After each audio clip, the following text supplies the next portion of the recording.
Hello, I welcome you all to a new lecture today. It is good to see you all once again to the 4-part lecture on the non-fiction Tuesdays with Morrie by Mitch Albom. This is the third part and I am going to deliver 2 lectures today. My name is Piyush Chaudhary, Assistant Professor at the Department of English at Hansraj College, University of Delhi. I heartily welcome all the viewers to this lecture. Now, in the last 2 lectures, I discussed till the second Tuesday. I gave a brief introduction to the summary and completed the summary till the second Tuesday. Today, I will cover the remaining 11 Tuesdays and I will cover, and in the subsequent lectures, I will cover the remaining Tuesdays. Let us now go to the third Tuesday today. The third Tuesday, we talk about regrets. So, on this day, Mitch Albom takes a recorder so that he can record their conversation.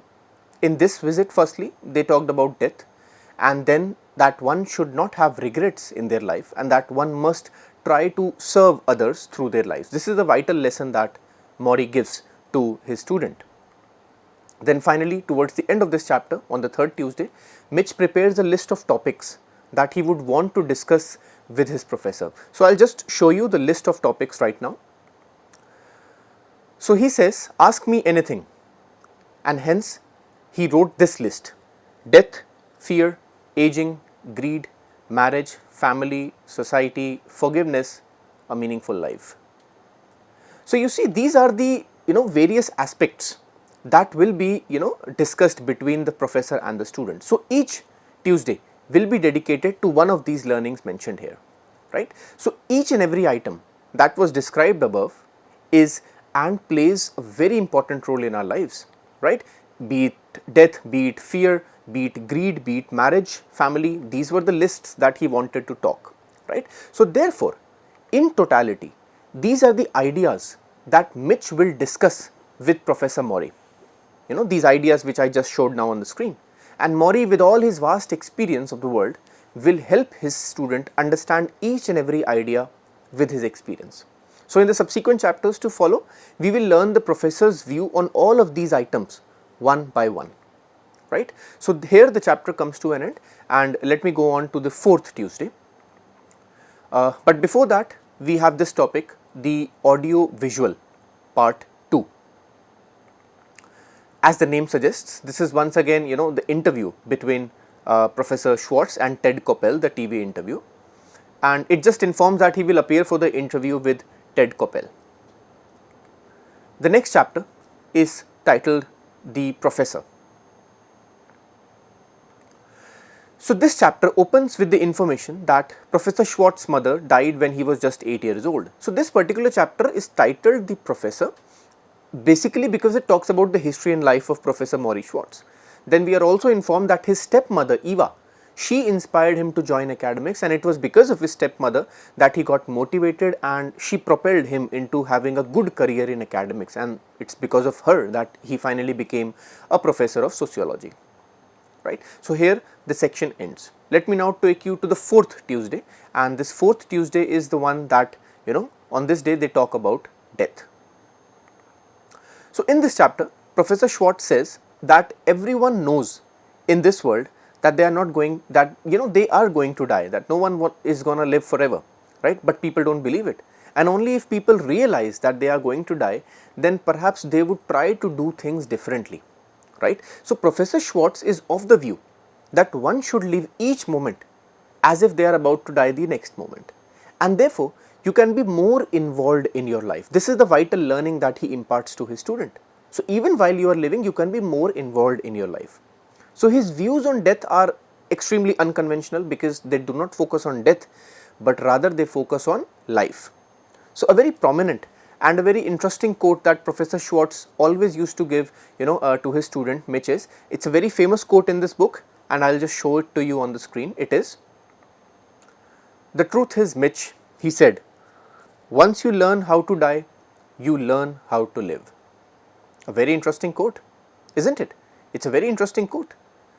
So, if we try to analyze the statement by Morrie, then we understand that it's a very emphatic statement, and this short one-line sentence can actually turn lives and can actually be extremely meaningful in our day-to-day lives. We must learn how to die, and only then we will learn how to live.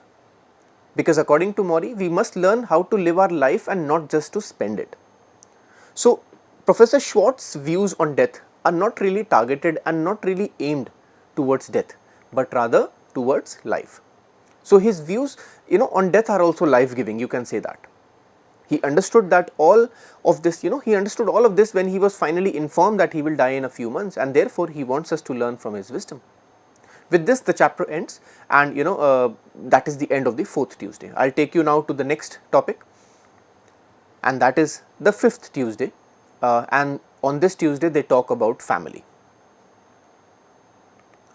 So, on the 5th Tuesday, they both have a discussion on the importance and significance of family, and Morrie Schwartz says that family is the foundation of society. He says that if the institution of family did not exist, then people would have no secure ground to live on and to develop. So, therefore, the foundation of any civilization and any society is family, right? Also, sociologically, this statement is very true, because society is formed due to the institution of families. That is what a society actually is, right? It's one of the base of any society. At the same time, Professor Schwartz also gives, at the same time he gives enough space to his family members. If he has 2 sons who are always there by his side during his last few months that he is alive, but he still wants them to enjoy their lives and not keep around revolving him, because he knows that they also have their own life. So, this shows that his views on life are very what you can say, they impart freedom in that sense, right.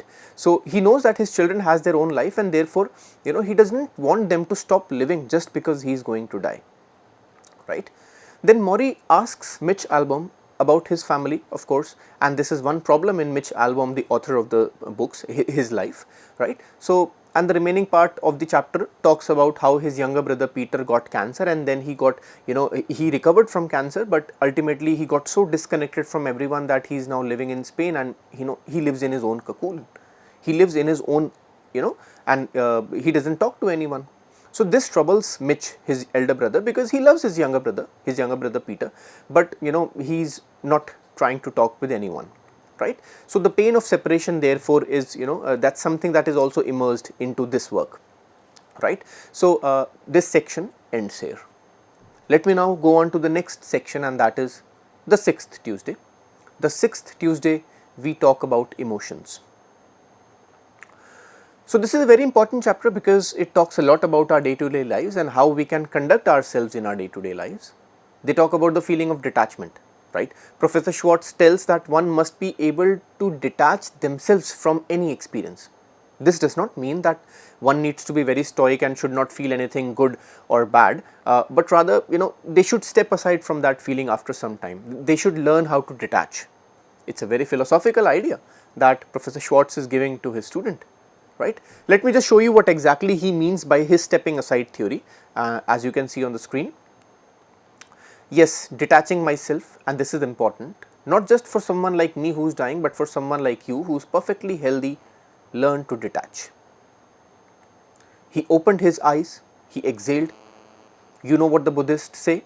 Don't cling to things because everything is impermanent. But then I said, aren't you always talking about experiencing life, all the good emotions, all the bad ones? Yes, well, how can you do that if you are detached, right? And Morrie says that detachment doesn't mean you don't let the experience penetrate you. On the contrary, you let it penetrate fully, and that's how you are able to leave it. And then he even goes forward. He asks, but by throwing yourself into these emotions, by allowing yourself to die in all the way over your head even, you experience them fully and completely. You know what pain is. You know what love is. You know what grief is, and only then you can say, alright, I have experienced that emotion, I recognize that emotion, now I need to detach from that emotion for a moment. So, these slides which I just now showed you, that we just now read, here Professor Morrie is giving his lessons on detachment. He says that one must be able to enjoy the experience and to feel any experience and let it penetrate you, and only then you will be able to leave it, right. So, he is suggesting to experience something, but on the other hand he is also suggesting to distance himself from that experience. So, this does not mean that Professor Schwartz is saying to become a monk or to give up all sorts of worldly pleasure. He says that people must experience things fully and let the experience penetrate them, and only then you should detach yourself from it. So therefore, what Schwartz is saying here, he is teaching us the art of, you can say, the art of training our mind and to be in a state of bliss and still not be in a state of bliss. So he tells how to step away from emotions, but one must first fully experience that emotion. This is his stepping aside theory. You can, I can call it the stepping aside theory, right? So which is stepping away from the emotions by training your mind. So what I am going to do is, I am going to give you one more example to understand what he means by the, act of letting go of an experience. I will show it to you on the screen now. Same for loneliness, you let go, let the tears flow, feel it completely, but eventually be able to say, alright, that was my moment with loneliness, I am not afraid of feeling lonely, but now I am going to put that loneliness aside and know that there are other emotions in this world and I am going to experience them as well. You see, so through this, he is giving his stepping aside theory. He is saying that one can feel loneliness, but there should be a moment when he should let go, that person should let go of that experience as well. So indeed the readers would realize after reading these topics that this is the highest level of human consciousness that one can imagine. So the sixth Tuesday is one of the most important chapters in this entire book when they talk about emotions and how to let go of emotions. It's a very important chapter, and any one of us having any troubles with dealing with emotions must try to look back into this chapter to understand how to deal with emotions. It is indeed difficult and indeed easier said than done, right? But at least we can try to visit these quotes once in a while to understand how to live life and perhaps how to manage our emotions and how to make peace with conflicting emotions. So I'll now go to the next section. The next section is titled The Professor, and this is part 2. So as the title suggests, this again will tell us about the past life of Professor. It's a very important chapter because he tells that he first got his job at a mental hospital. It was a mental health hospital where he learned the highest and the biggest lessons of his life. He got a job in a high class expensive hospital which was meant only and only for the rich people. It was not a public hospital, it was a private hospital, and where the richest people of the area, only they could afford to come and visit it. It was a high-end posh hospital, you can call it that way. But there he learned the biggest lesson of his life, that no amount of wealth and no amount of money can give anyone happiness or contentment, because most of the patients in that hospital, they were extremely rich, they were very well off, they came from wealthy families, but still they were mentally unhealthy and they were depressed. And this made Professor Schwartz realize that money can never make anyone happy. He learned the lesson that money can never buy you peace. So then as the chapter progresses, we get to know that when he was in his workplace in a university, he even helped negotiate a student protest by negotiating with the protesting students. So this also shows his negotiation skills, right? So he comes as a great communicator and hence a natural and a born teacher, right? So let's go forward now. I'll take you to the next Tuesday, and that is the 7th Tuesday, and here they discuss about aging. So the main topic of this chapter is the fear of aging and getting old and losing one's good looks. So Morrie says that being young can be very problematic. He says that youth can be problematic and it is not as great as people think it to be, because the youth obviously they make several mistakes in their lives, right? So one should be embracing age fully. He doesn't see aging as decaying, rather he sees aging as growing, right? So look at these lines, the conversation between the student and the professor, to understand his views on aging, and I'm going to show that to you. Mitch said that if aging were so valuable, why do people always say, oh, I were young again? You never hear people say, I wish I was 65. Morrie smiled. Do you know what that means? That means unsatisfied lives, unfulfilled lives, lives that haven't found meaning. Because if you have found meaning in your life, you don't want to go back, you want to go forward, you want to see more, do more. You can't wait until 65. Listen, you should know something. All younger people should know something. If you are always battling against getting older, you are always going to be unhappy, because it will happen anyhow.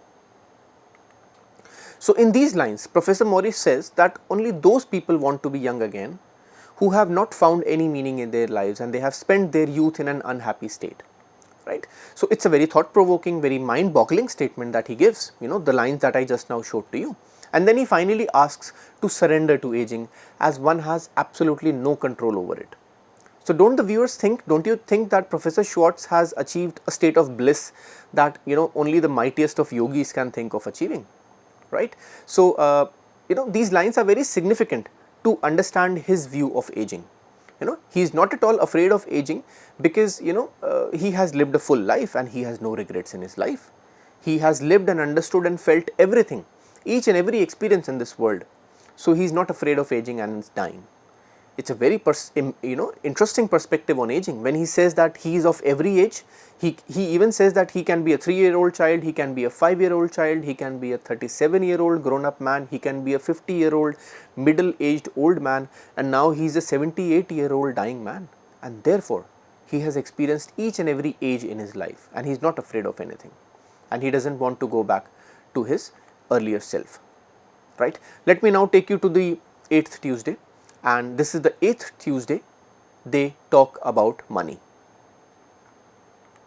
So in this particular chapter, Schwartz says that money is not the ultimate source of happiness and money cannot substitute love. At the same time, he also talks about the basic difference between needs and wants. So look at these lines to understand what's the meaning of need and what's the meaning of want. I'll show you two on the screen. There's a big confusion in this country over what we want versus what we need. Morrie said, you need food, but you want a chocolate sundae. You have to be honest with yourself. You don't need the latest sports car. You don't need the biggest house. So essentially, Schwartz is trying to explain that what we need is not exactly what we want, and that we must try to differentiate between these two, between needs and wants. So in this chapter, he also gives his central philosophy of life and what can be termed as a central philosophy of life, and he says, and I can show it to you on the screen. Remember what I said about finding a meaningful life? I wrote it down, but now I can recite it. Devote yourself to loving others, devote yourself to your community around, and devote yourself to creating something that gives you purpose and meaning. So further, he says that one must not even try to show off to other people because they will never be happy with your success, right? And look at these lines again, very valuable lessons that he gets in this particular Tuesday. He says, Mitch, if you are trying to show off for the people at the top, forget it. They will look down at you anyhow. And if you are trying to show off for your people at the bottom, forget it. They will only envy you. Status will get you nowhere. Only an open heart will allow you to float equally between everyone. So he rather asks us not to run after money. So this is the end of the 8th Tuesday, a very valuable Tuesday which all of us can learn from, because money is more or less very central to all of our lives, right? So let me now take you to the 9th Tuesday, the next section. The 9th Tuesday, we talk about how love goes on. So this chapter opens with the author Mitch attempting to write to his younger brother Peter, who we know is living in Spain and who has disconnected, who never responds to him properly.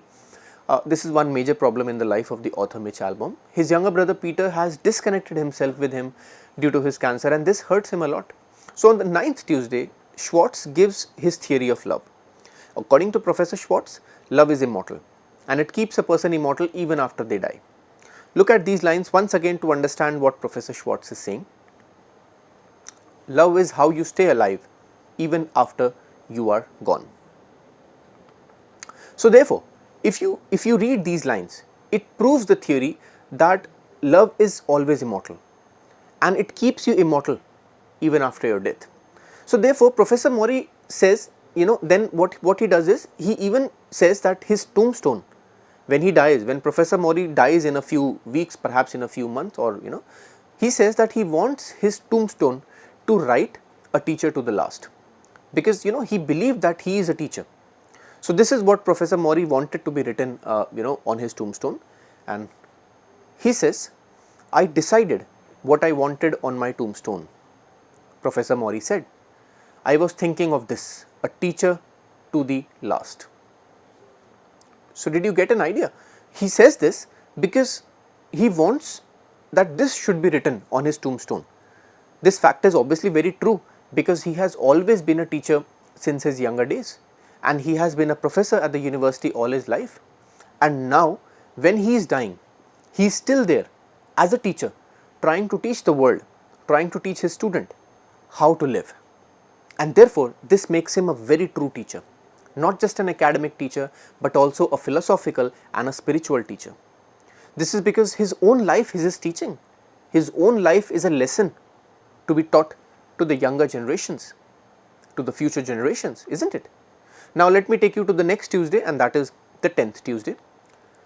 The 10th Tuesday is where the two people talk about marriage. Again, an important topic. So Mitch wanted to ask his professor his views on marriage, because he knew that in today's world a lot of people are suffering after their marriage. So he asks his professor, what are the reasons and why are people having such problems related to marriage? So to this, simply Professor Schwartz says that most people don't know what they want in a partner, and most people don't even know who they themselves are.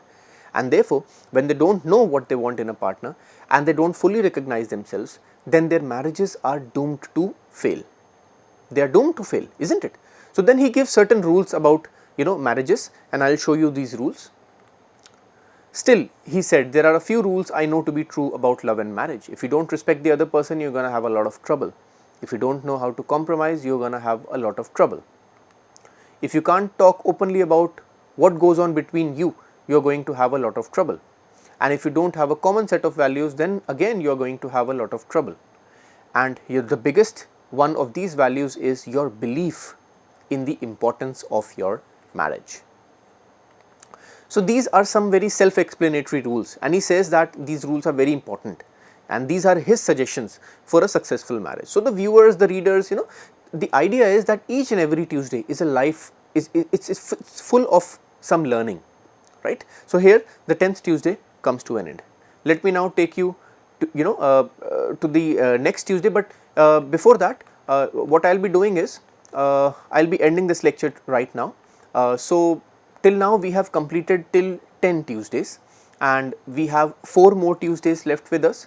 And after that, in the 4th lecture, in the next part, I'll be also talking about the thematic analysis of the book, and I'll also be discussing some, what you can say, some major themes of the book. So I hope these ideas that Mitch is learning from his professor, they gave you some food for thought. So each and every Tuesday, as I mentioned just a while ago, each and every Tuesday that these people meet, and through the book, we viewers, we readers can take a lot, we can take a lot of these learnings home to live a much more meaningful life, to be much more happy, to be much more content, right? So I will discuss all these themes, the theme of happiness, the theme of death, the theme of life, and several other themes in the subsequent lecture. So thank you so much for tuning in at CEC-UGC.